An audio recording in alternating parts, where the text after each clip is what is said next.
y pueda reposar en ti mi vida. Párpados no cierre, dulce sueño, un sueño en que de vigor puedas prestarme para servirte al despertar mi dueño.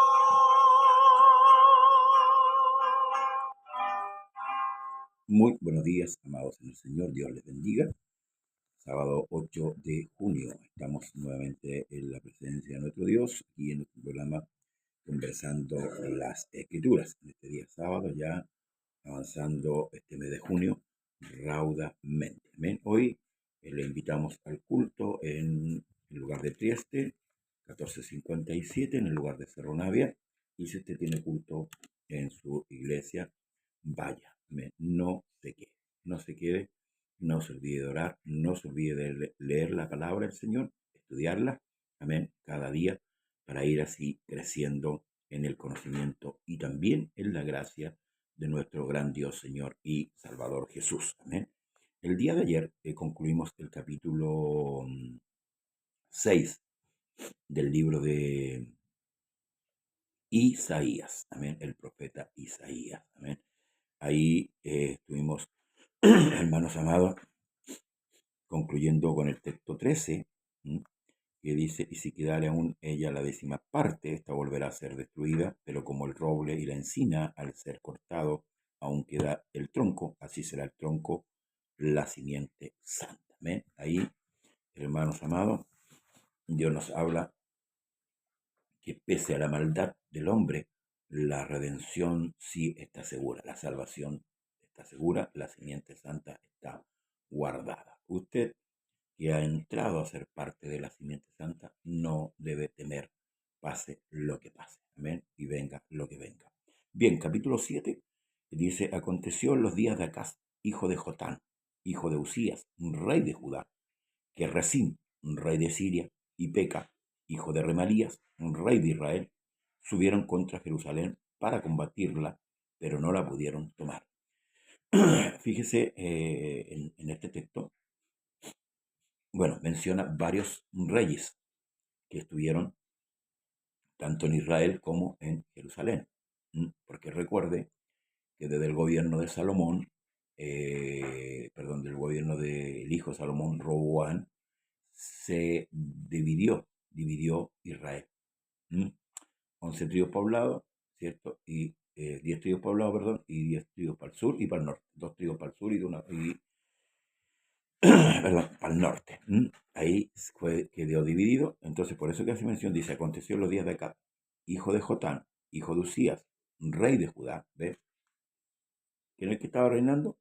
Acaz, en ese entonces. Ya había pasado Jotán y había pasado Usías.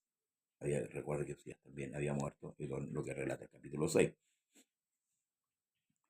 Que Resín, rey de Siria, y Peca, hijo de Remalías, rey de Israel, subieron contra Jerusalén para combatirla, pero no la pudieron tomar.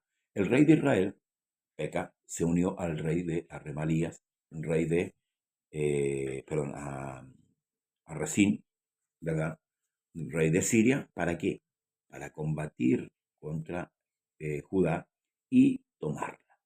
Pero no pudieron. Y dice: y vino la nueva a la casa de David, diciendo: Siria se ha confederado con Efraín, y se le estremeció el corazón, y el corazón de su pueblo, como se estremecen los árboles del monte a causa del viento.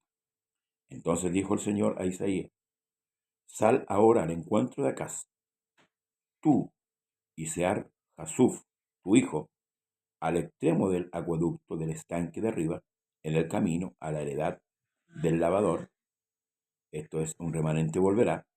Y dile: guarda y repósate, no temas, ni se turbe tu corazón a causa de estos 2 cabos de tizón que humean por el ardor de la ira de Resín y de Siria y del hijo de Remalías. Se acordó maligno consejo contra ti el sirio con Efraín, y con él el hijo de Remalías, diciendo: vamos contra Judá y aterroricémoslo y repartámoslo entre nosotros y pongamos en medio de ella por rey al hijo de Tabeel. Por tanto, el Señor dice así: no subsistirá ni será, porque la cabeza de Siria es Damasco, y la cabeza de Damasco Resín. Y dentro de 65 años, Efraín será quebrantado hasta dejar de ser pueblo. Y la cabeza de Efraín es Samaria, y la cabeza de Samaria el hijo de Remalía. Si vosotros no creyereis, de cierto no permaneceréis.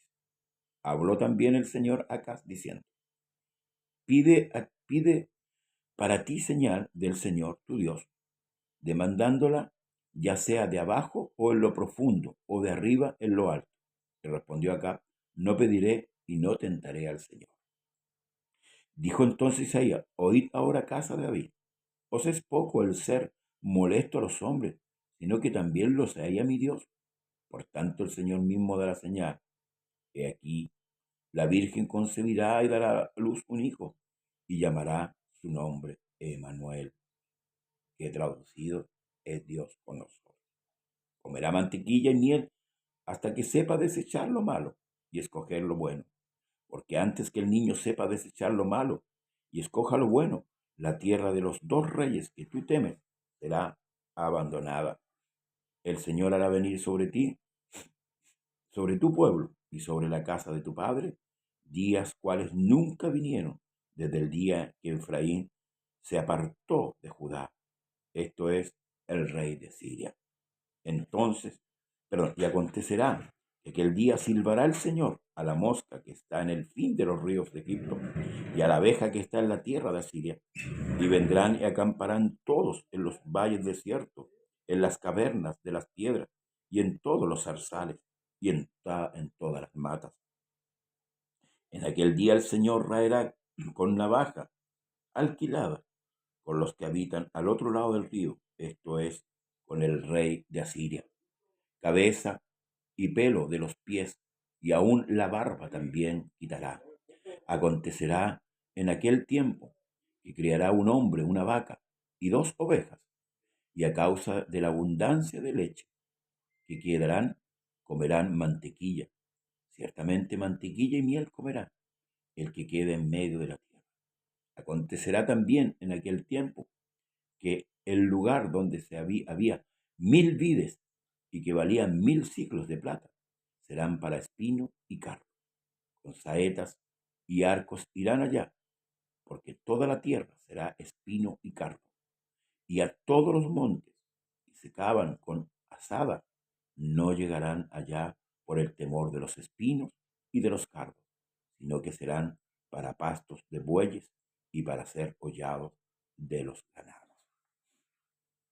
Aquí se entrelazan, hermanos amados, ciertamente dos profecías, una que es a futuro y la otra que es muy más reciente con respecto, cierto, al rey de Siria, al rey de Judá, ¿verdad? Perdón, al rey de Israel, ¿verdad? Que es la separación que hubo, como decía al principio, entre las 10 y las 2 tribus. Efraín, cierto, que era la cabeza del apartamiento, se une con el rey de Siria, conspira con él para ir contra sus hermanos, los de Judá, y así acometer contra ellos y tomar esa ciudad y dividirla entre los asirios y también Efraín. Pero esto no va a progresar. No va a progresar porque ciertamente Dios detiene esta situación que va en contra de este pueblo. La otra profecía es con respecto al nacimiento de este hijo, que está inmersa aquí cuando el profeta Isaías le dice acá que pidiese la señal, ya sea del cielo o de abajo de lo profundo de la tierra, para saber que lo que el profeta Isaías le había venido a decir, pero acá, el rey Acaz, no es Acaz, este es Acaz con Z, amén. ¿Qué es lo que hace? Dice: no pediré señal para no tentar a Dios. Amén. Y aquí el profeta en estos dos versículos, ya sea el 3 y el 14, dijo entonces Isaí, oíd ahora, casa de David, os es poco ser molesto a los hombres, sino que también lo seáis a mi Dios. Por tanto, dice, el Señor mismo os dará señal, que aquí la Virgen concebirá y dará a luz un hijo, y llamará su nombre Emmanuel, que traducido es Dios con nosotros. Comerá mantequilla y miel hasta que sepa desechar lo malo y escoger lo bueno. Porque antes que el niño sepa desechar lo malo y escoger lo bueno, la tierra de los dos reyes que tú temes será abandonada. Ciertamente, los que leen la escritura podrían situar esta profecía para aquellos tiempos, por lo que aquí dice, hermanos amados, pero aquí está hablando netamente del nacimiento del Cristo, aquel Cristo que vendría, ¿cierto?, para redimir a todos los hombres de esta tierra, para darle a cada uno de ellos la cercanía con Dios. Y aquí una virgen concebirá y dará a luz un hijo. Amén. Sí. Y llamará su nombre Emmanuel, que traducido es Dios con nosotros. ¿Se cumple esta profecía? Sí, en Mateo 1:23 lo vamos a leer, hermanos amados, para que veamos la perfección que tiene la escritura y no pongamos en duda lo que el Señor ha escrito a través de los hombres a lo largo de la historia. Dice Isaías 1:23. Voy a leer todo el versículo, es de los versículos que dan, dice, el nacimiento de Jesucristo fue estando desposado María, su madre, con José, antes que se juntase, se halló que había concebido del Espíritu Santo. José, su marido, como era justo, no quería infamarla, hizo dejarla secretamente, y pensando él en esto, he aquí un ángel del Señor se le apareció en sueño y le dijo, José, hijo de David, no temas recibir a María, tu mujer, porque lo que en ella es engendrado del Espíritu Santo es, y dará a luz un hijo, y llamará su nombre Jesús, porque él salvará a su pueblo de sus pecados. Todo esto aconteció para que se cumpliese lo dicho por el Señor, por medio del profeta, cuando dijo, he aquí una virgen concebirá y dará a luz un hijo, y llamará su nombre Emmanuel, que traducido es Dios con nosotros. Y despertando José del sueño, hizo como el ángel del Señor le había mandado, y recibió a su mujer, pero no la conoció hasta que dio a luz a su hijo primogénito, y le puso por nombre Jesús. Ahí está el cumplimiento de esta profecía, amados hermanos, que está inmersa aquí en el libro de Isaías, años, ¿cierto?, antes que el Mesías llegara. Esto ya estaba profetizado. Sabemos que Dios hizo una promesa a este, a este hijo, perdón, que nació, ¿verdad?, de María, esta mujer que gozaba de su virginidad, aún estando ya desposada con José. Y esperando, ¿cierto?, juntarse con José, el tiempo, ¿cierto?, porque las bodas en Israel eran diferentes, ¿cierto?, a la boda de muchas culturas. La cultura hebrea es muy diferente a todas las culturas del mundo. Aquí se elegía a la mujer, ¿verdad?, se pagaba la dote, se iba a trabajar hasta que el hombre tuviera su hogar, ¿verdad?, y luego venía a buscar su esposa y la llevaba a su casa. Esto pasó en el tiempo de espera. Mientras José, ¿cierto?, trabajaba por esto, se halló que María quedó encinta. Entonces, humanamente, si usted se pone a pensar, ¿qué pensó José con respecto a María? Que lo había engañado, que había, hermanos, quebrantado el pacto. Por tanto, él, para no infamarla, para que no hablaran mal de ella, ¿verdad?, la quiso dejar en secreto, que nadie supiera. Y en esto José estaba pensando cuando el ángel del Señor ¿cierto? Se le apareció en sueño y le reveló, hermanos amados, le reveló que tenía que recibir a María, porque lo que había sido engendrado en ella no era de un hombre, no era de Dios. Ese hijo iba a nacer, como dice Lucas, el santo hijo, será llamado hijo del Altísimo. ¿Mm? Por eso que se le llama hijo de Dios. Y porque él vino a cumplir ese rol. Cristo Jesús vino a cumplir el rol de hijo y nos vino a enseñar a nosotros de qué manera podemos ser hijos. Él es el primogénito de toda la creación. ¿Mm? Es el primogénito de esta nueva creación. ¿Mm? El hombre creado, ¿verdad? El creado que fue Adán, fracasó, ¿verdad? Él no cumplió los propósitos de Dios, ¿verdad? Y transgredió el pacto, lo traspasó, ¿verdad? Desobedeciendo y dejó a la humanidad sumida en el pecado. Dejó a la humanidad sumida en lo que hoy día estamos. Amén. Pero vino Cristo, ¿cierto? El cual en esta profecía de Isaías 7:14 y toma cumplimiento, ¿cierto? Hace más de 2000 años atrás. Dios, en esto podemos ver la fidelidad de Dios. Dios promete y Dios cumple. El tiempo es determinado por Él. Por eso que nosotros debemos, hermanos amados, aguardar siempre en sus promesas. Hoy día los falsos predicadores del Evangelio predican las promesas terrenales, que va a tener auto, que va a tener casa, que va a tener salud por todo un tiempo indeterminado, dejando de lado la principal promesa, que es la promesa de la salvación. ¿Mm? Y aún gente que ha escuchado el Evangelio llega a las iglesias buscando no la salvación, sino que buscando la sanidad del cuerpo, buscando la prosperidad, hermanos amados, humana, y no buscando la salvación. La Escritura dice que el que se acerca a Él crea que le hay. ¿Mm? Y por eso que la predicación del Evangelio es acercar a la gente a Dios. ¿Amén? Acercarlos a Él por medio de la predicación del Evangelio. Pablo dijo que si alguien, uno de nosotros o algún un ángel del cielo venía y predicaba otro evangelio, el tal sea anatema.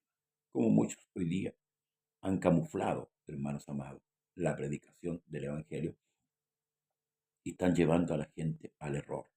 Están llevando a las personas a un evangelio que no está en la Escritura. Si usted se fija, antes el Espíritu de Dios hablaba, ¿cierto? Venía el profeta y hablaba. Hoy día tenemos la palabra profética. Debemos obedecer lo que dice la palabra. Muchos han convertido a la iglesia en una iglesia mística, ¿m? Como que Dios va a venir, ¿cierto? Y se va a levantar y le va a hablar. ¿M? No, eso se llama misticismo. Dios tiene su palabra. Dios dejó su palabra. Dios me dice a través de su palabra que yo debo arrepentirme. Dios me dice a través de su palabra cómo yo debo conducirme. Dios me dice a través de su palabra lo que es bueno y lo que es malo. ¿Por qué utilizó los profetas en la antigüedad? Porque no habían escritos. O sea, sí habían escritos, pero no era una forma que Dios llamara la atención de aquel pueblo del primer pacto, que es Israel. Hoy día no es necesario que un hombre se levante, ¿cierto? Místicamente para hablar a la iglesia. No es necesario. ¿Por qué no es necesario? Porque se lo vuelvo a decir, tenemos la palabra profética más segura, a la cual nosotros no debemos apartar. A través del el estudio del libro del profeta Isaías, vamos a ver gran parte de cómo Israel se apartó de los dichos del Señor. Ellos tenían la ley, ellos sabían lo que era bueno y lo que era malo, lo que agradaba y no le agradaba a Dios. Ellos sabían cómo propiciar los cultos, ellos sabían cómo congregarse para llevar a cabo un culto a Dios. Sin embargo, sabiendo todas esas cosas, distorsionaron el culto a Dios, colocando, hermanos, costumbres paganas en el pueblo, adoptando figuras de los otros pueblos y poniéndolas en la adoración. Dígame que si no es lo mismo que está pasando hoy día en las iglesias. Sí, hoy día está pasando exactamente lo mismo. Pastores están adoptando, hermanos, fórmulas humanas, mundanas, y están aplicándolas dentro de la iglesia para tener un efecto de éxito, por decirlo así, en los cultos. La pregunta es, ¿le agrada a Dios a eso? ¿O no entendemos realmente lo que Dios quiere? Debemos examinar más las escrituras, pastores, predicadores. Debemos examinar más la palabra del Señor y llegar a la profundidad de lo que es la palabra. El Señor le dijo a Israel, sus caminos no son mis caminos y mis pensamientos no son vuestros pensamientos. Entonces, estamos caminando en el camino de Dios. Estamos pensando como Dios quiere que pensamos, porque el apóstol Pablo dice, nosotros tenemos la mente de Cristo. ¿Está usted pensando como un hijo de Dios? ¿O está pensando como evangélico? Porque una cosa es ser evangélico y la otra cosa, evangélico le llamamos nosotros acá en Chile, para los que no están mirando el exterior. Una cosa es ser evangélico y la otra cosa es ser un hijo de Dios. Hay una diferencia, hermanos. Hay una diferencia tremenda. Entonces, sentémonos, analicemos a la luz de la palabra y que Dios nos dé revelación de ella a través de su Santo Espíritu. Fíjese la diferencia, el Espíritu Santo antes venía, pero no se quedaba en el hombre. Por decirlo así, lo poseía, lo hacía hablar y luego se retiraba. Hoy día el Espíritu Santo es permanente. Y eso es una gran ventaja para usted y para mí, como hijos de Dios, que hemos, por misericordia, hemos acudido al llamamiento que Dios hizo. Hemos entendido por su misericordia y por su bondad lo que significa, hermanos amados, la palabra de Dios. Por eso no la abandonemos. No abandonemos la palabra de Dios y empecemos a poner nuestras ideologías. Sí, antiguamente, hermanos, la preocupación era por la iglesia. La preocupación era preocuparnos unos por los otros, de las necesidades que había. Hoy día la preocupación es por hermosear el templo, por poner buena cerámica, por tener buenos instrumentos. ¿Para qué? ¿Para qué, hermanos amados? Cuando está la necesidad dentro del pueblo. Y así, por poner un ejemplo. ¿Mm? Ahora, para que parezca más, hermanos, se les colocan luces de colores, se les está colocando humo, hay grupos de danza dentro de las iglesias. Quiero hacerle una pregunta. ¿Cuándo vino el Espíritu Santo sobre los casi 120? Chao. Hubo ese desorden, chao, ese desorden. Fue así. Danzaron los apóstoles, gritaron, hicieron ese desorden que hoy día se provoca dentro de las iglesias, en los cultos. Una pregunta, porque eso yo lo veo en los profetas de Baal y de Acera. Perdón, en los profetas de Baal allá en el monte, frente a Elías, que se zanjaban, saltaban, gritaban. Ahí veo yo ese desorden. No lo veo en Pentecostés. ¿Se fija? Tomamos los textos fuera de contexto. No los examinamos en la profundidad de lo que se viene hablando. Quitamos, ponemos. Y la escritura es clara. Hay de aquel que le pone, aquel que le quita.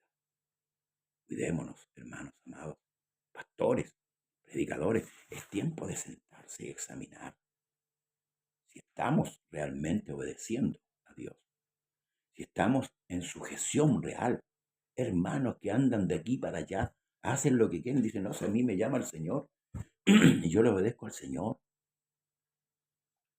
Diáconos que se ungen por ganancias, pastores que tienen un conocimiento vago de la Escritura.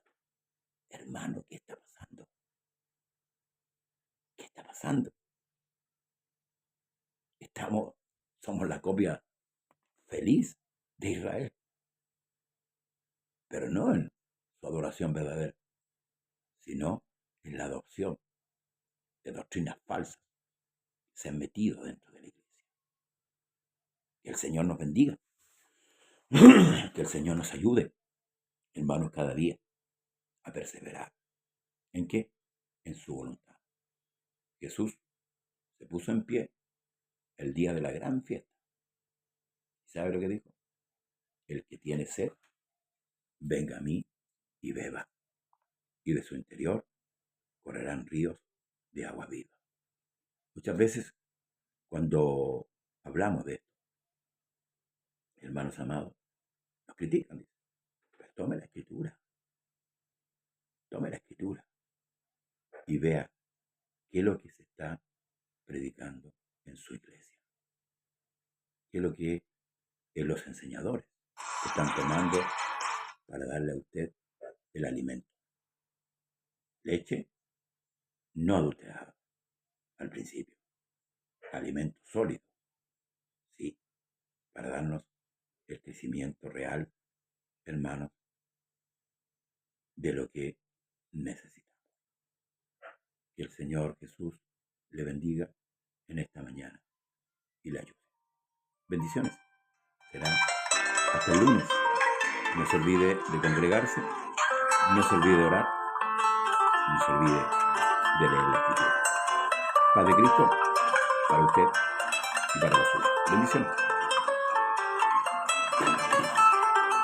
Amor inmensurable, amor puro y bendito, el amor de mi Cristo, incomparable amor, que aunque el mar se secare y se esfumen los montes, y allá en el horizonte no brille más el sol, que aunque en el infinito los astros no titilen, y aun cuando se terminen las tardes de arrebol, y aun cuando sus criaturas no le honren ni le admiren, tan grande y tan sublime su amor, siempre su amor, ¿quién me separará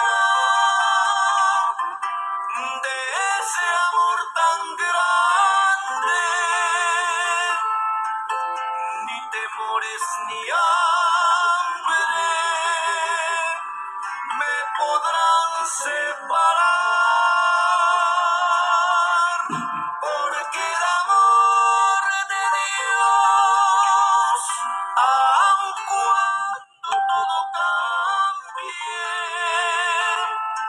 aunque el mundo se acabe,